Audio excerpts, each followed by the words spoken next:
Right. Good evening, everyone. My name is Irina MacArthur, and I'm Director of Patient Experience at Inception Fertility. Thank you very much for joining us today. I want to begin by acknowledging that attending this session, it takes a lot of courage, and I truly commend you for taking this step and prioritizing your emotional well-being. Today's webinar, Coping with Mother's Day, is one that holds deep meaning for so many of us.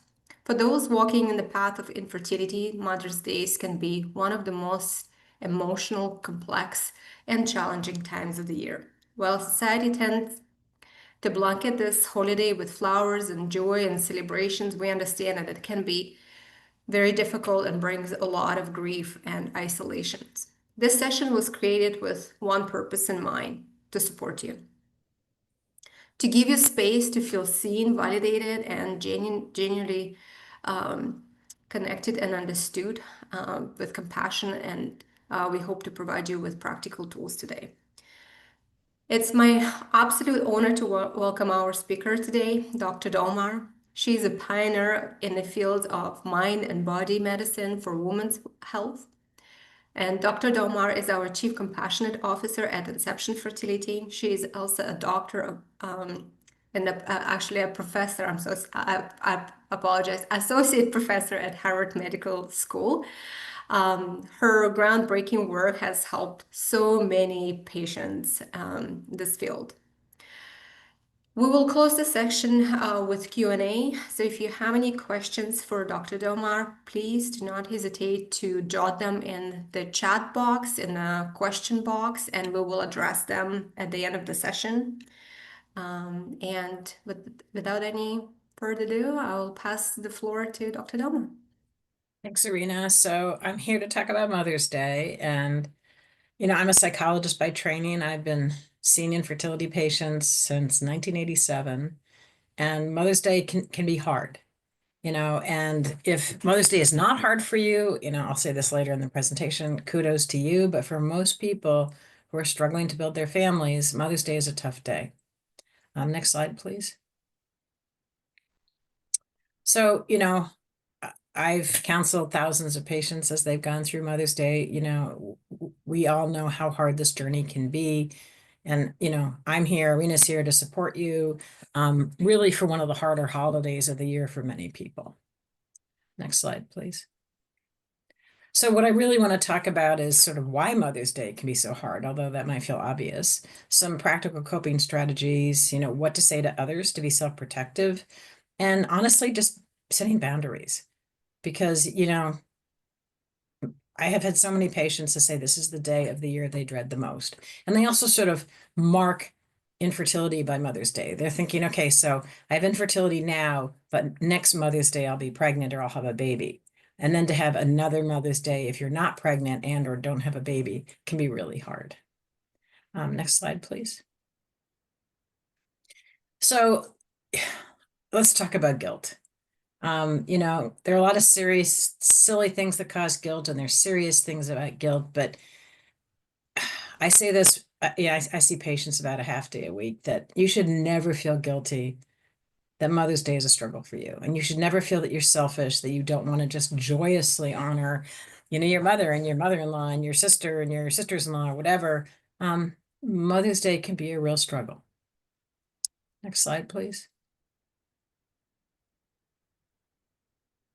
So, when I was writing this PowerPoint, I was thinking, what are the things that I feel guilty about in the past? And the first one is definitely me, that I still feel awful that there were two girls in middle school that I was mean to. And I am so not a mean person. And those are the only two people in my life I've probably ever been mean to, but I still feel guilty about it. And I've thought a lot about trying to find them and apologize to them. There are a lot of people who I know well who teased and beat up their younger siblings when they were growing up, and they feel guilty about that. Lots of people feel guilty that they got asked that they didn't get asked to the prom and their friends did, or their friends got asked long before they did, or whatever else. Most of us acted out to our parents when we were teenagers, and many of us feel guilty about that. A lot of people, as they go through infertility, especially, feel really guilty about how much they drank while in college. And envy is not a terrible thing, but a lot of people do feel envious of other people, even when your life is pretty good. And I had a patient years ago ask me, is it good or bad to compare yourself to somebody else? And I thought about it for a while and I said, it's really good to compare down, but we don't compare down, we compare up. And so when we look at our lives, we look at people who have more money than us, or have nicer homes than us, or who are thinner than us, or have better jobs than us, who have nicer families than us. And in fact, that is actually one of the reasons why volunteering, like in a soup kitchen or something, actually is a really good treatment for depression or anxiety. Because forcing yourself to help people who are worse off than you actually helps you feel better. But please don't feel guilty about struggling about Mother's Day. Next slide, please. So, when we were all little kids, Mother's Day was a lot of fun. I remember, making Mother's Day cards for my mom. I'm sure we all remember making those little clay pots where you would take clay and you turn them into snakes and you'd make these coil pots and then you'd paint them. And when you were 6 years old and you gave that to your mom for Mother's Day. Or, you might remember, baking a cake with your dad for your mom, or buying flowers for her, um, serving her breakfast in bed, or going with your dad while he bought her a gift and that you helped pick it out and actually kept a secret. I never kept a secret, but some people did.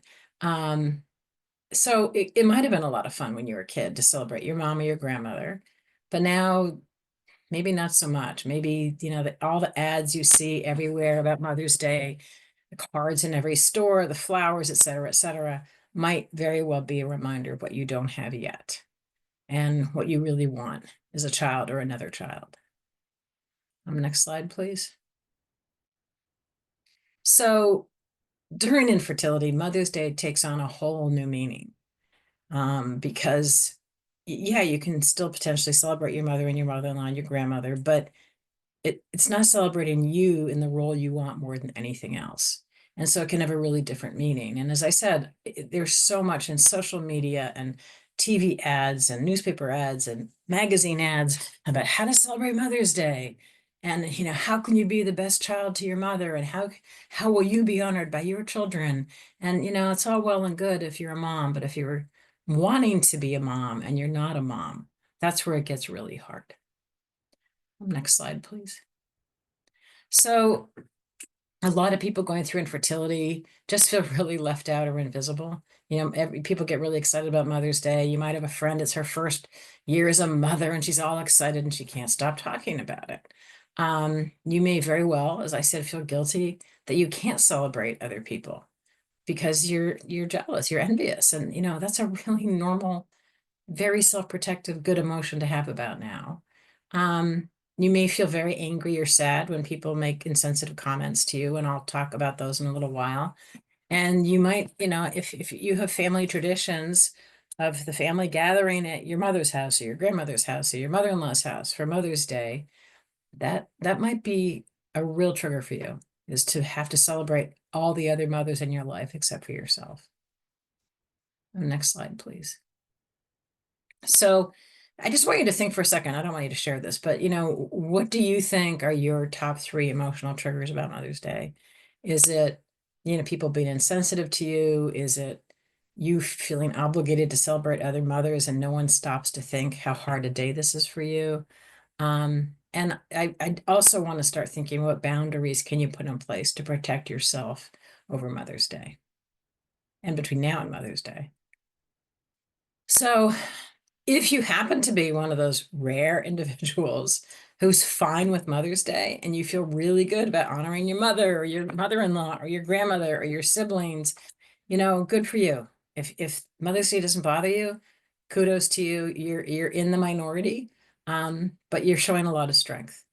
And you also might find that, early in the process, Mother's Day may not be so hard, but maybe your second Mother's Day of infertility might be harder.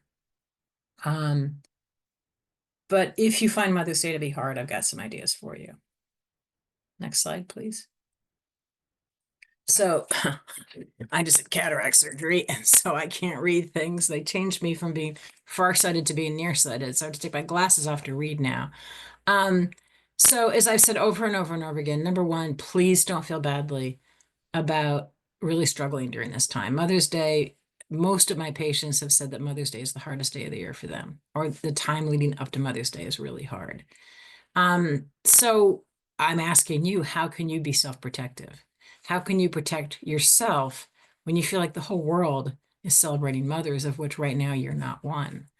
And if you have a mom or moms in your life, how can you appropriately celebrate them without hurting yourself? So how can you take care of yourself and be a good daughter or daughter-in-law or granddaughter simultaneously?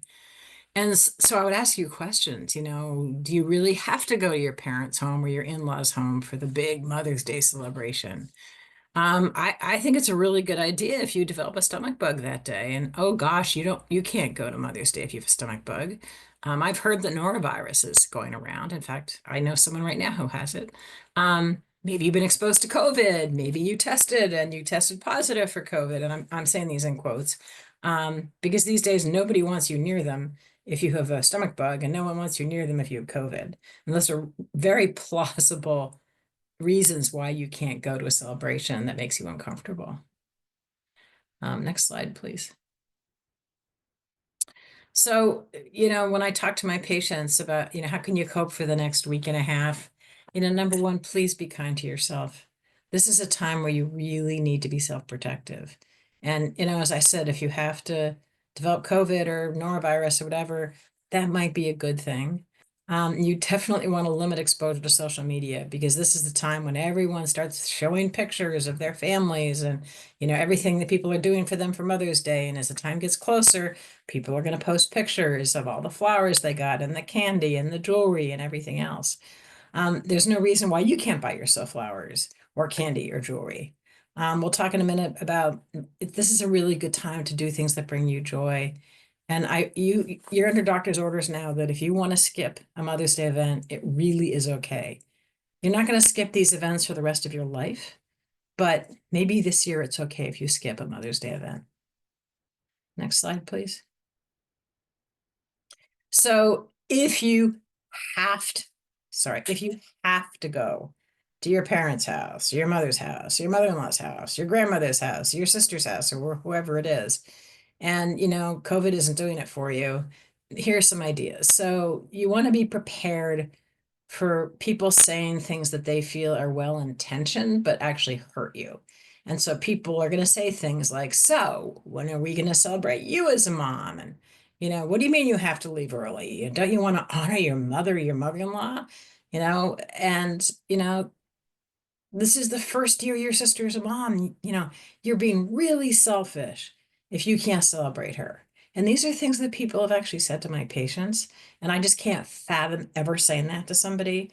But, I think honestly, I've been working in this field a long time. I think if someone hasn't been through it, they don't know, they rephrase that. They usually don't do this on purpose, and they really don't know the impact and the pain they're causing by saying things like that. And I do tend to give people the benefit of the doubt most of the time. Next slide, please. So you got to set boundaries. If you have a partner and you're going to a Mother's Day event, you have to set boundaries. You need to plan an exit strategy. Exit strategy. I woke up at 4 this morning and I couldn't go back to sleep because I was so fired up from the Celtics game last night. Sorry. So you need to plan an exit strategy.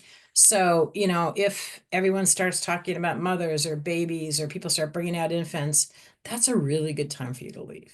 You've come, you've brought gifts, you've eaten your, Aunt Lois's carrot cake, and now is the time to go, even if other people aren't leaving yet.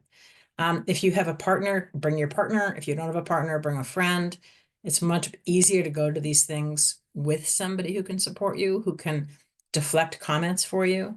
But have a signal.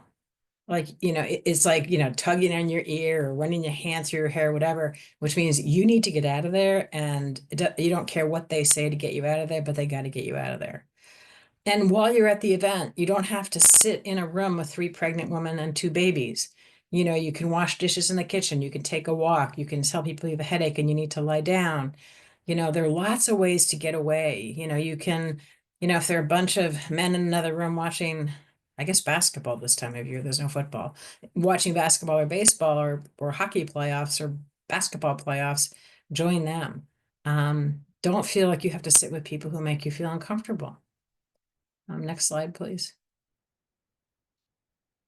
So I'm a big believer in being self-protective. And so I call these snappy comeback lines. And you probably have a fairly good idea of what people say to you that really triggers you. And so if you have a fairly good idea of what people say to you that triggers you, then I would suggest you memorize some snappy comeback lines. And snappy comeback lines can be polite, they can educate the other person, or they can be zingers.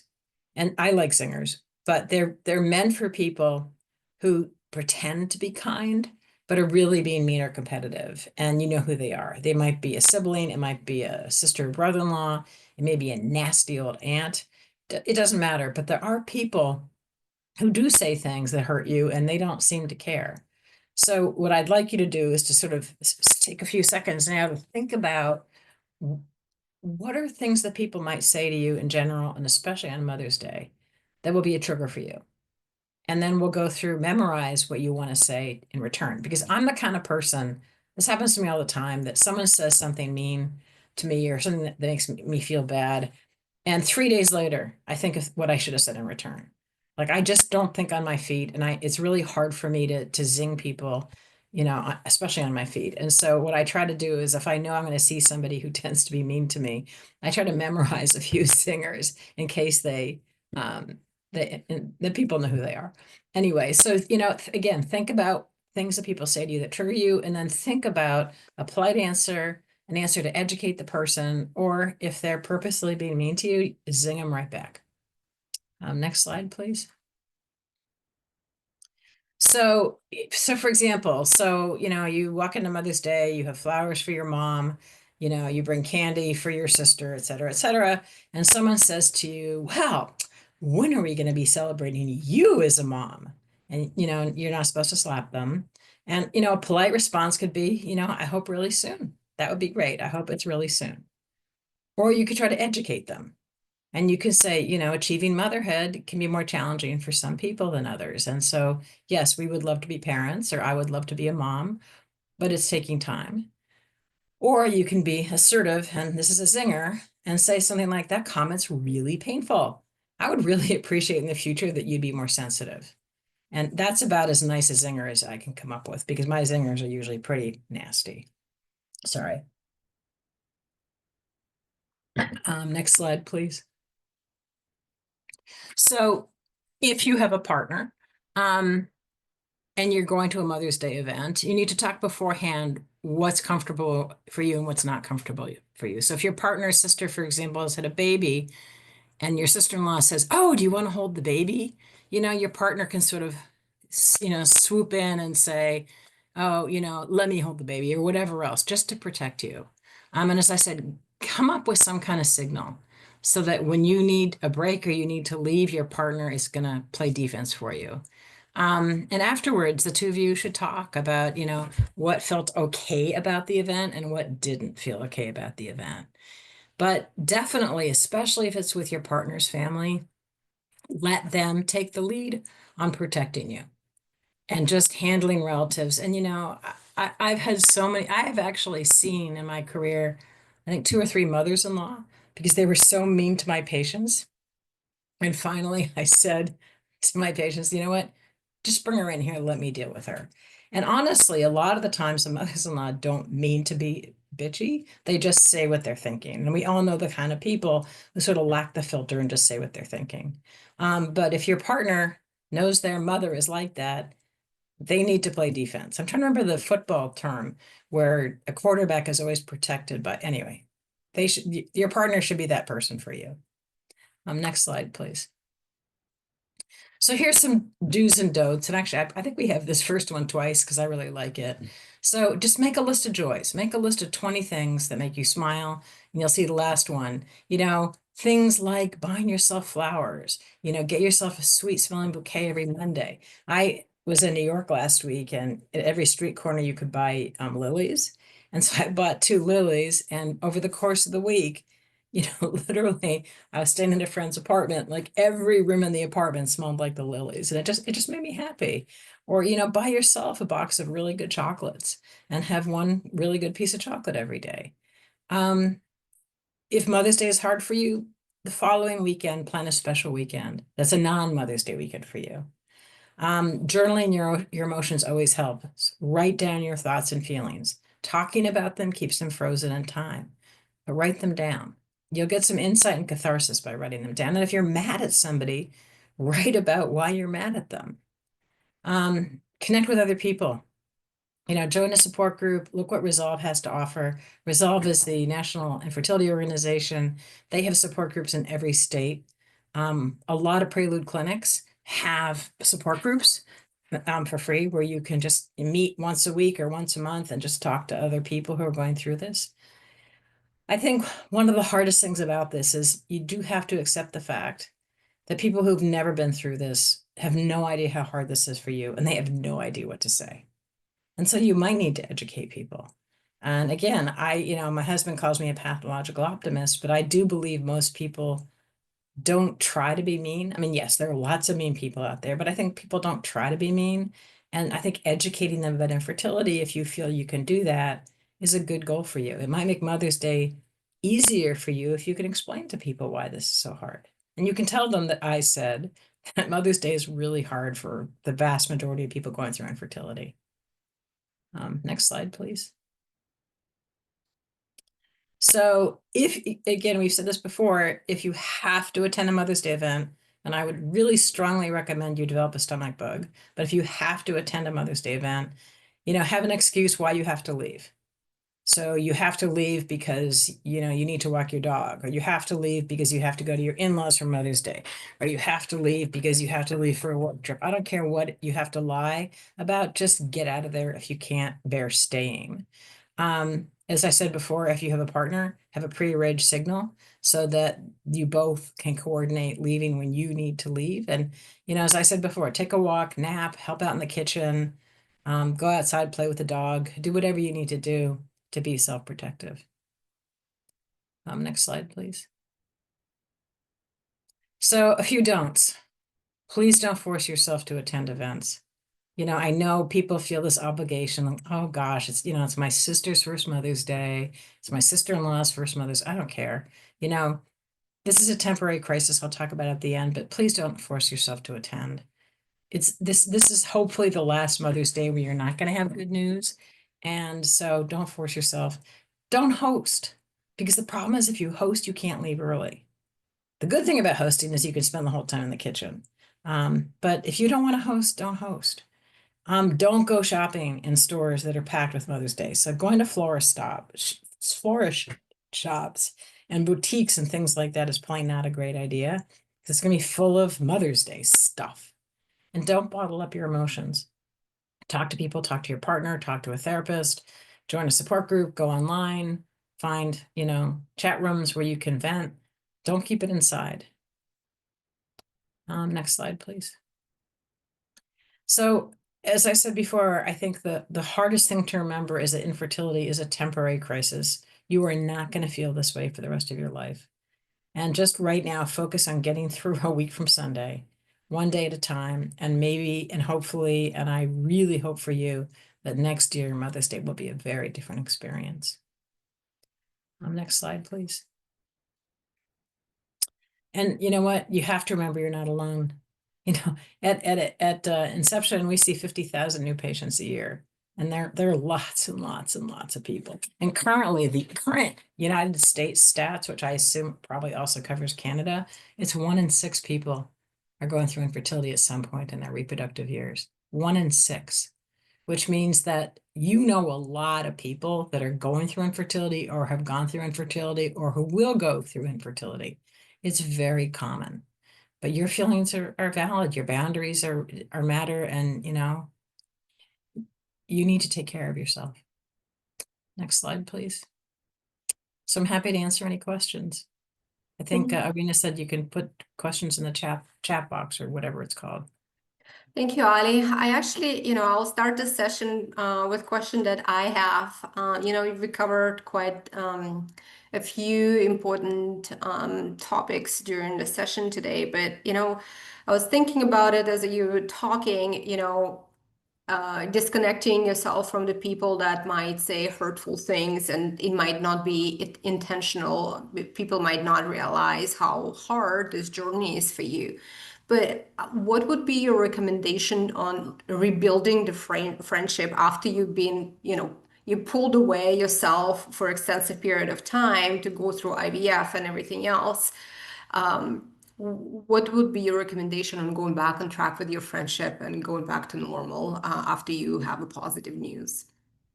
I think the fact is that good people will come back. And a good friend will understand why you had to hibernate a cocoon, for example, while they were pregnant and you were going through infertility. And maybe this is a way to figure out who your real friends are. A Mhm. real friend's not going to be angry with you for not celebrating their baby. And people will come back. Good people will still be there. Your cousins will still be there. Your good friends will be there. They will be there. And maybe if some people don't come back, maybe the friendship wasn't as deep as you thought it was. That's fair. Thank you. All right. So, the first question, how do I let go of jealousy if I feel when others are celebrating becoming mothers for the first time, especially people who are so close to me? You know what? I wish I could answer that question with some brilliant, life-altering response. You know, feeling incredibly envious of other people who get pregnant, especially if they get pregnant easily. And anyone who's done one of these with me knows that it drives me crazy when people say, "Oh, I got pregnant the first time I tried." I'm like, I don't want to know how many times you had sex. I just, just tell people you're pregnant and don't brag. Um, you're gonna feel jealous.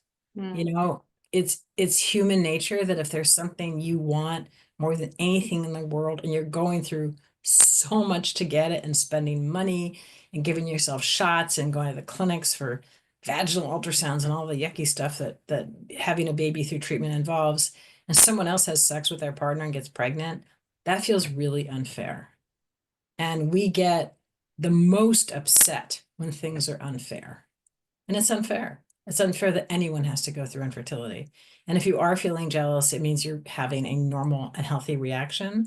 And just accept the fact that it's really hard and it doesn't feel fair. And think about how to be self-protective. And if one of your friends got pregnant easily, or if your sister got pregnant easily, you know, most of us wouldn't wish infertility in other people.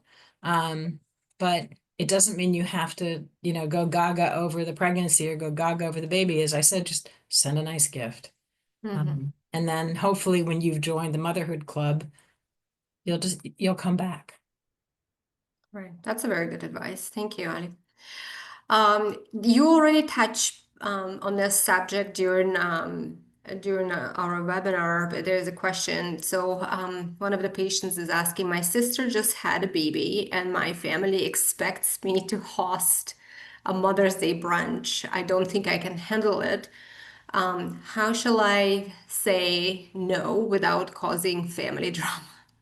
Okay, so I don't like to tell people that I'm a believer in lying, but I'm a believer in lying. I think, Mother's Day weekend is a really good weekend to paint your bathroom. Because if you paint your bathroom, your sister is not going to want the new baby exposed to those fumes. So you can't. How can you host if the whole place, apartment or house smells like paint, then you can't use the bathroom because the walls are wet. It sounds stupid, but that again, see, I actually did think on my feet with that one. Think of a reason why you can't host. Mhm. If you can afford it, say let's all go out to brunch or something. But please don't put yourself through that. Is again, if you're hosting, the disadvantage is you can't leave early. The advantage is you can just hide in the kitchen. Okay. Thank you. Ali, let's talk about grief a little bit. Is there such a, thing as anticipatory grief? How can our patients prepare themselves emotionally for the pain that they know it will happen to them during this Mother's Day weekend? I think the best thing one can do is prepare. And again, if you have a partner, the two of you or you on your own, figure out how can you make Mother's Day as easy for you as possible. And maybe it means going for a hike on Mother's Day, or maybe it means going to a movie theater and watching movies all day. Or, there are lots of things that you can do for you. You don't have to, or you can spend all day in bed eating Haagen-Dazs and watching chick movies. You got to think what's going to make you feel. And again, I'm not telling you, you're not going to have horrible Mother's Days for 20 years. Hopefully, this will be your last Mother's Day where you're very sad.